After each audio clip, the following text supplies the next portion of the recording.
Hello বন্ধুরা, আজকে আবার চলে এসেছি দীঘা ভ্রমণের একটা ব্লগ নিয়ে। ডান দিকে শঙ্করপুর বিচটা, যেটা আমি আগের ব্লগে দেখিয়েছি, সেটাকে ছেড়ে আমরা এখন সোজা চলে যাচ্ছি মেরিন ড্রাইভ রোডটা ধরে। এটা সেই মেরিন ড্রাইভ রোড যেটা দীঘাতে নতুন হয়েছে। খুব সুন্দর কানেক্টিভিটি হয়ে গেছে এখন।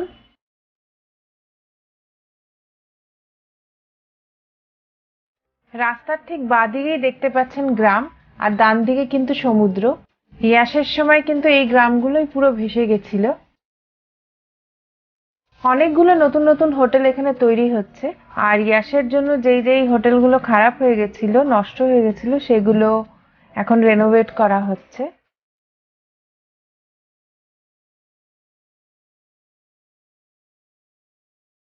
রাস্তাটা এখনো তৈরি হচ্ছে।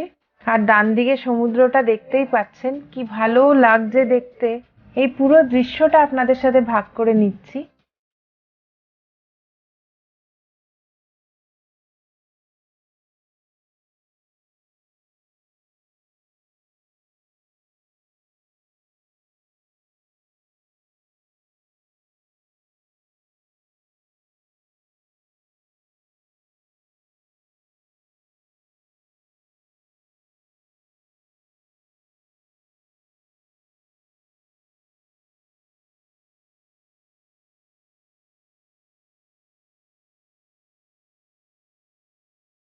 রাস্তাটা কিন্তু খারাপ, আর দেখছেনই কাজ চলছে, কিন্তু এই সমুদ্রের ধার দিয়ে যাওয়াটা একটা আলাদাই মজা। এই করতে করতেই আমরা তাজপুরে পৌঁছে যাব।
তাজপুরে কিন্তু দুটো বিচ আছে, একটা পুরো ঝাউবনে ভরা, সেই বিচটাই এটা। তবে বিচটা তো পুরোটাই নষ্ট হয়ে গেছে দেখতে পাচ্ছি। বিচ বলে আর কিছুই দেখতে পাচ্ছি না। ওহো, ইয়াসেই মনে হয় পুরোটা নষ্ট হয়ে গেছে।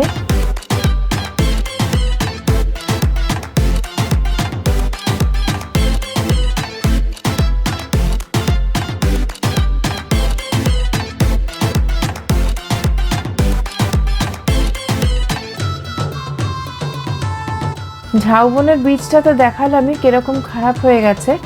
তবে এখন আমরা তাহলে সেকেন্ড বিচটার দিকে যাই, তাজপুরেরই। সেকেন্ড বিচে যাওয়ার জন্য আমরা এই রাইট সাইডটা নিয়ে নেব।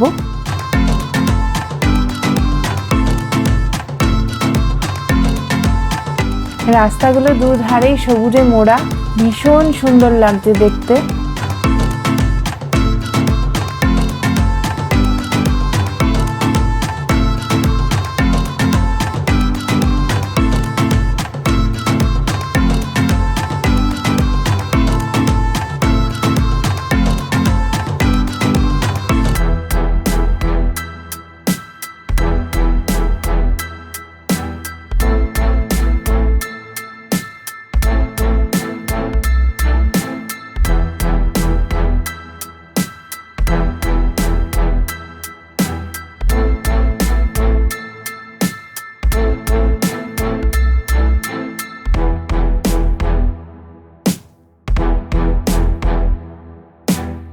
এই রাস্তাটাই সোজা ধরে চলে আসছি, আমার মনে হয় প্রায় 1.5-2 কিলোমিটার আমরা আসলাম। আর এইখানে কিন্তু হোটেলগুলো পরপর দেখতে পাচ্ছি, তাজপুরের যেই হোটেলগুলো সব এখান দিয়েই লাইন দিয়ে রয়েছে।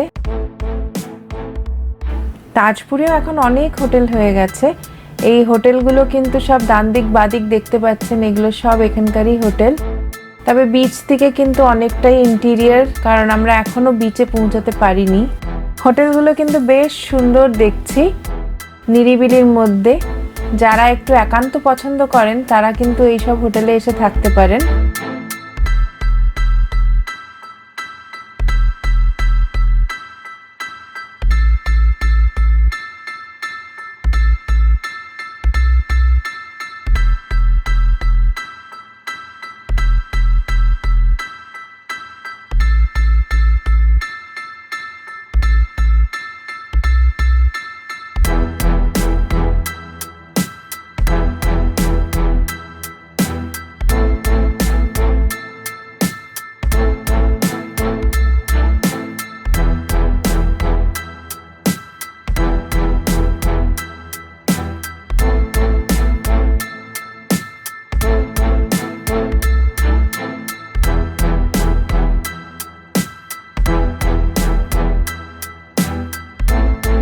এই আমরা পৌঁছে গেছি তাজপুর বিচে।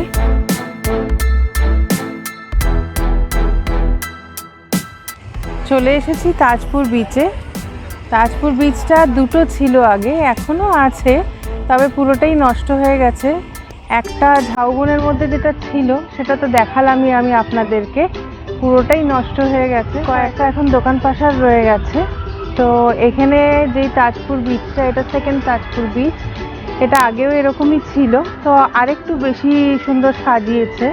চলুন আপনাদের সাথে শেয়ার করি পুরোটাই। পার্কিংয়ের কোথাও কোনো অসুবিধে নেই, প্রচুর পার্কিং এরিয়া এখানটা।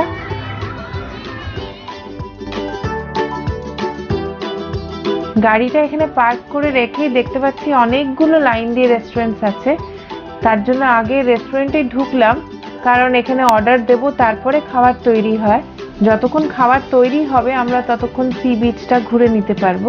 তার জন্য আমার মনে হয় এটাই বেটার অপশন, আগে খাবারটা অর্ডার দিয়ে আমরা সি বিচের দিকেই যাব। এতগুলো রেস্টুরেন্টের মধ্যে কোনটা চুজ করব বুঝছিলাম না, তো যেটা সামনে পড়লো মা দুর্গা হোটেল অ্যান্ড রেস্টুরেন্ট, ওটাতেই ঢুকে গেলাম। কি কি পাওয়া যায় দেখে নিই।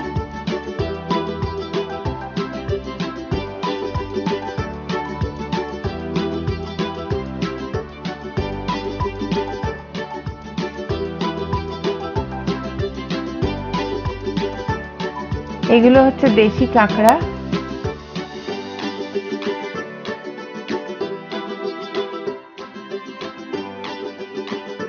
দেশি মুরগিরও ব্যবস্থা আছে। দেখা যাক কি খাই আমরা।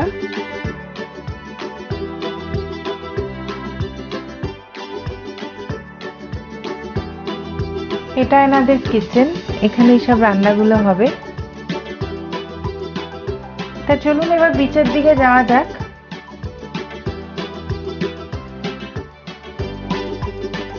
এটা একটা সুলভ শৌচালয়, মোটামুটি 1 থেকে 1.5 ঘন্টা লাগবে রান্না হতে।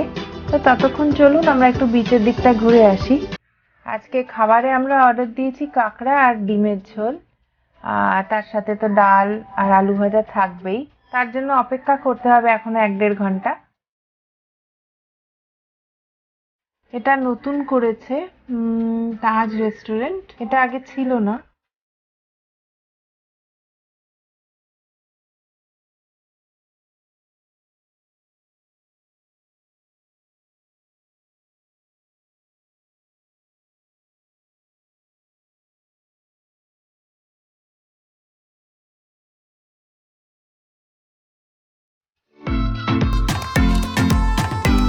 কি সুন্দর সুন্দর স্ট্যাচু দিয়ে এখানেও সাজিয়েছে। দারুণ সুন্দর হাওয়া, সমুদ্রের ধারে তো এত সুন্দর হাওয়া থাকে, তার আর কোনো কথাই নেই। এই জায়গাগুলো পুরোটাই নতুন করেছে।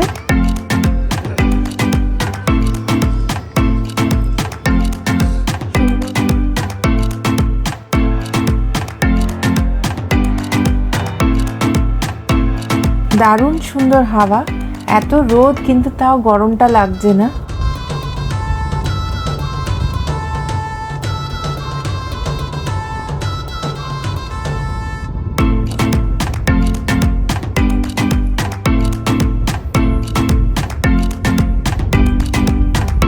কয়েকজন বন্ধুরা মিলে এসেছে মনে হয়, এখন ফটোশুট চলছে। দারুণ দারুণ। সমুদ্রের ধারে কিন্তু ঘন্টার উপর ঘন্টা কাটিয়ে দেওয়া যায়। এই ওপারটা হচ্ছে মন্দারমণি।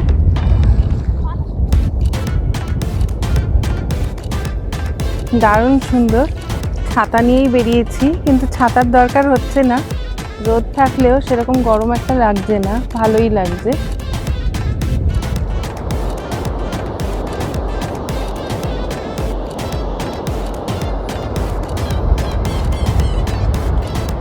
একদম আইসোলেটেড বিচ আর সমুদ্রের গর্জন, খুব সুন্দর ভিউ এখান থেকে।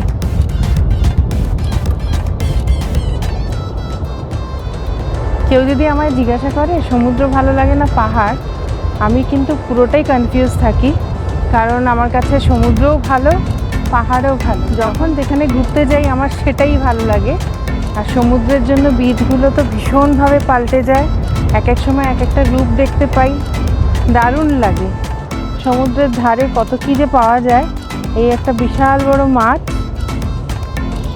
মাছি ভিনভিন করছে।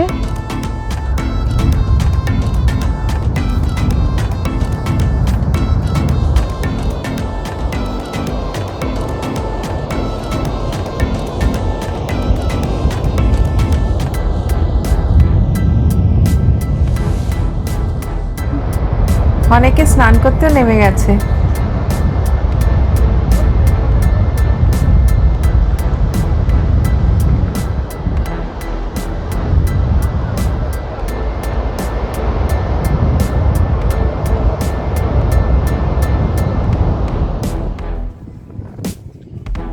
এক ঘন্টার ওপরে হয়ে গেছে। এবারে রেস্টুরেন্টের দিকে গিয়ে দেখি হলো কিনা আমাদের খাবার তৈরি। এখানে বসার জায়গাটাও বেশ সুন্দর লাগছে। গরম গরম ভাত, একদম ধোঁয়া বেরোচ্ছে। এই আলু ভাজাও চলে এসেছে। এটা হচ্ছে ঝাল ঝাল করে রান্না করে দিয়েছে দেশি কাঁকড়া। এটাও গরম গরম ডাল।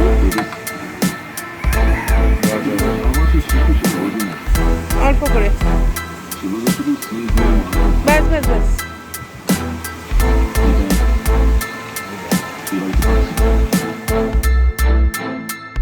আর এটা হচ্ছে ডিমের ঝোল।